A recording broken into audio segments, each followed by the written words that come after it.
ಭಾರತೀಯ Janata party already ನಮ್ಮ ಅಧ್ಯಕ್ಷರಾದಂಥ ಸನ್ಮಾನ್ಯ ವಿಜೇಂದ್ರ ಅವರು ಪ್ರತಿ ಜಿಲ್ಲೆಯಿಂದ ಕೂಡ ಮೂರು ಹೆಸರನ್ನು ಕೇಂದ್ರಕ್ಕೆ ಶಿಫಾರಸನ್ನು ಕೂಡ ಮಾಡುವಂಥ ಕೆಲಸ ಆಗಿದೆ. ಸನ್ಮಾನ್ಯ ಪಾರ್ಲಿಮೆಂಟರಿ ಬೋರ್ಡಿನ ಸದಸ್ಯರಾದಂಥ ಹಿರಿಯರಾದಂಥ ಸನ್ಮಾನ್ಯ ನಮ್ಮ ಯಡಿಯೂರಪ್ಪನವರು, ರಾಜ್ಯಾಧ್ಯಕ್ಷರಾದಂಥ ಸನ್ಮಾನ್ಯ ವಿಜೇಂದ್ರ ಅವರು, ನಮ್ಮೆಲ್ಲರೂ ಕೂಡ ಹೋಗಿ ಅಲ್ಲಿ ಸಲಹೆಗಳು ಏನೇನು ಕೊಡಬೇಕಾಗುತ್ತೋ, ಯಾವ ಮಾನದಂಡದ ಮೇಲೆ ಯಾರ್ಯಾರು ಗೆಲ್ಲಿತಾರನ್ನಂಥ ವಿಚಾರದ ಬಗ್ಗೆ ಎಲ್ಲ ಸಮೀಕ್ಷೆಗಳನ್ನು ಮಾಡಿದಂಥ ವರದಿ ಬಗ್ಗೆ ಎಲ್ಲವನ್ನು ಕೂಡ ಮುಟ್ಟಿಸುವಂಥ ಕೆಲಸ ಕೂಡ ಮಾಡಿದ್ದಾರೆ. ಬಹುಶಃ ನನಗೆ ಗೊತ್ತಿರುವಂಥ ಪ್ರಕಾರ ಇನ್ನೊಂದು 2 ದಿನ ಒಳಗಡೆ ಪಾರ್ಟಿ ಯಾರಿಗೆ ಕೊಡಬೇಕು ಅನ್ನೋಂಥದ್ದು ತೀರ್ಮಾನವನ್ನು ಕೂಡ ತೊಗೊಳೋದಾಗುತ್ತೆ. ಇವತ್ತು ಯಾರೇ ಗೆದ್ದರೆ ಕೂಡ, ಯಾಕಂದರೆ ಇವತ್ತು ಇಡೀ ರಾಜ್ಯದಲ್ಲಿ ನಾವು 28ಕ್ಕೂ 28 ಗೆಲ್ಲಬೇಕನ್ನಂಥ ವಿಶ್ವಾಸದಿಂದ ಇವತ್ತು ಮುಂದುವರಿತಾ ಇದ್ದೀವಿ. ಯಾರೋ ಗೆದ್ದರೆ ಕೂಡ ಅವರು ವ್ಯಕ್ತಿ ಗೆಲ್ಲಲ್ಲ, ಅದು ದೇಶ ಗೆಲ್ಲುತ್ತೆ. ನರೇಂದ್ರ ಮೋದಿಜಿಯವರಿಗೆ ಗೆಲ್ಲಿತಾರ.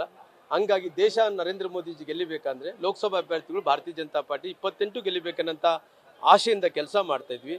ಜನರಿಗೆ ನಾವು ಏನೇ ಇದ್ರೂ ಮೋದಿಜಿ ಭಾರತೀಯ ಜನತಾ ಪಾರ್ಟಿ ಮಾಡಿದಂಥ ಕೆಲಸಗಳ ಬಗ್ಗೆ ತಿಳಿಸುವಂಥ ಕೆಲಸ ಮಾಡ್ತೀವಿ. ಜೊತೆಲಿ ಅವ್ರನ್ನ ಪರಿವರ್ತನೆ ಮಾಡೋಂಥ ಕೆಲಸ ಮಾಡ್ತೀವಿ. ಅದೆಲ್ಲ ಪರಿವರ್ತನೆ ಮೂಲಕ ಅವ್ರನ್ನ ಪುನಃ ಭಾರತೀಯ ಜನತಾ ಪಾರ್ಟಿಗೆ ತಗೊಂತವನ್ನ ಹಾಕುವಂಥ ಕೆಲಸ ನಾವೆಲ್ಲರೂ ಕೂಡ ಮಾಡ್ತೀವಿ.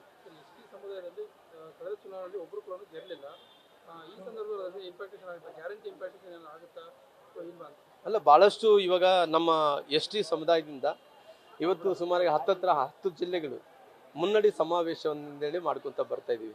ಈ ಮುನ್ನಡೆ ಸಮಾವೇಶದಲ್ಲಿ ನಾವು ಹೇಳ್ತಾ ಇರುವಂಥ SC ಜನಾಂಗಕ್ಕೆ ಇವತ್ತು 15 ಮಂದಿನ ಕಾಂಗ್ರೆಸ್ಸಿನ ನಾಯಕರನ್ನು ತಾವು ಗೆಲ್ಲಿಸಿದ್ರಿ. ಈ 15 ಮಂದಿನ ನಾವು ಯಾರು ಭಾರತೀಯ ಜನತಾ ಪಾರ್ಟಿಯವ್ರು ಗೆದ್ದಿಲ್ಲ.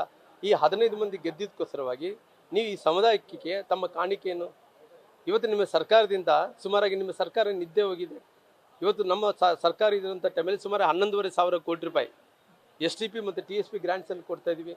STP TSP ಗ್ರಾಂಟ್ಸನ್ನು ಇವತ್ತು ತಾವೆಲ್ಲರೂ ಕೂಡ ದುರುಪಯೋಗವನ್ನು ಮಾಡ್ಕೊಳ್ಳೋದ್ರ ಮೂಲಕ ಬೇರೆ ಕಡೆ ನೀವು ಡೈವರ್ಟ್ ಮಾಡ್ಕೊಂತೀರಿ. ಇವತ್ತು ನಮ್ಮ ಮಕ್ಕಳಿಗೆ ಶಿಕ್ಷಣಕ್ಕೆ ಸ್ಕಾಲರ್ಶಿಪ್ ಯಾರು ಕೊಡಬೇಕು, ನಮ್ಮ ಶಾಲೆಗಳು ರಿಪೇರಿ ಯಾರು ಮಾಡಬೇಕು, ನಮ್ಮ ಮಕ್ಕಳಿಗೆ ಬಟ್ಟೆ ಪುಸ್ತಕಗಳು ಯಾರು ಕೊಡಬೇಕು, ನಮ್ಮ ಮಕ್ಕಳಿಗೆ ಮೂಲಭೂತ ಸೌಕರ್ಯಗಳು ಯಾರು ಕೊಡಬೇಕು, ಇವೆಲ್ಲನೂ ಕೊಡಲಾರ್ದಂತೆ ಇವತ್ತು ಮಕ್ಕಳು ಯಾರನ್ನು ಓದ್ಕೊಂಡ್ರೆ ಉನ್ನತ ಶಿಕ್ಷಣಕ್ಕೆ IAS IPS ಡಾಕ್ಟ್ರುಗಳು ಆಗಬೇಕಾದ್ರೆ ಉನ್ನತ ಶಿಕ್ಷಣದಲ್ಲಿ ಬೇರೆ ಬೇರೆ ದೇಶಗಳಿಗೆ ಕಳಿಸ್ತಾ ಇದ್ವಿ. ಇವತ್ತು ಎಲ್ಲವನ್ನು ಕೂಡ ಮುಟ್ಟುಗೊಳಿಸಿ ಇವತ್ತು ಬೇರೆ ಕಡೆ ಡೈವರ್ಟ್ ಮಾಡಿ ಕುಂತೀರಿ. ನಿಮಗೆ ಬೇರೆ ಕಡೆ ಡೈವರ್ಟ್ ಮಾಡೋಕ್ಕಿದ್ರೆ ನಮ್ಮ ಹಣ ಯಾಕೆ ಬಳಕೆ ಮಾಡಿದ್ರಿ? ಆ ಜಾಗೃತಿಯನ್ನು ಮೂಡಿಸೋಂಥ ಕೆಲಸ ನಮ್ಮ ST ಸಮುದಾಯದಿಂದ ಮುನ್ನಡೆಯುವಂಥ ಕಾರ್ಯಕ್ರಮಗಳು ಮಾಡೋ ಕಾರಣ ಇವತ್ತು ಎಲ್ಲರಿಗೂ ಜಾಗೃತಿಯನ್ನು ಮೂಡಿಸೋಂಥ ಕೆಲಸ ಕೂಡ ನಾವು ಮಾಡ್ತಿದ್ವಿ. ಖಂಡಿತವಾಗಿ ಬಳ್ಳಾರಿ ಜಿಲ್ಲೆ ಮತ್ತು ರಾಯಚೂರು ಜಿಲ್ಲೆಯಿಂದ 100ಕ್ಕೆ 100% ಈ ಬಾರಿ ಲೋಕಸಭೆ ಅಭ್ಯರ್ಥಿಗಳು ಗೆಲ್ಲಿತಾರ. ಅದು ಭಾರತೀಯ ಜನತಾ ಪಾರ್ಟಿ ಗೆಲುವು, ನರೇಂದ್ರ ಮೋದಿಜಿಯವ್ರ ಗೆಲುವು ಆಗುತ್ತೆ. ನೋಡ್ರಿ, ಈ ಉದಾಹರಣೆ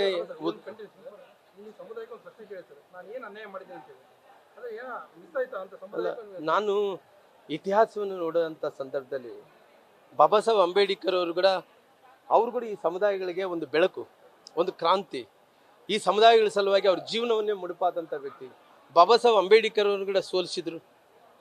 ಬಾಬಾ ಸಾಹೇಬ್ ಅಂಬೇಡ್ಕರ್ ಸೋಲಿಕ್ಕೆ ಕಾರಣ 100 ಇದ್ದು, ಎಲ್ಲ ಒಂದು ಕಡೆ ಷಡ್ಯಂತ್ರ ಮಾಡಿದ್ರು, ಅವ್ರನ್ನ ಸೋಲಿಸಿದ್ರು.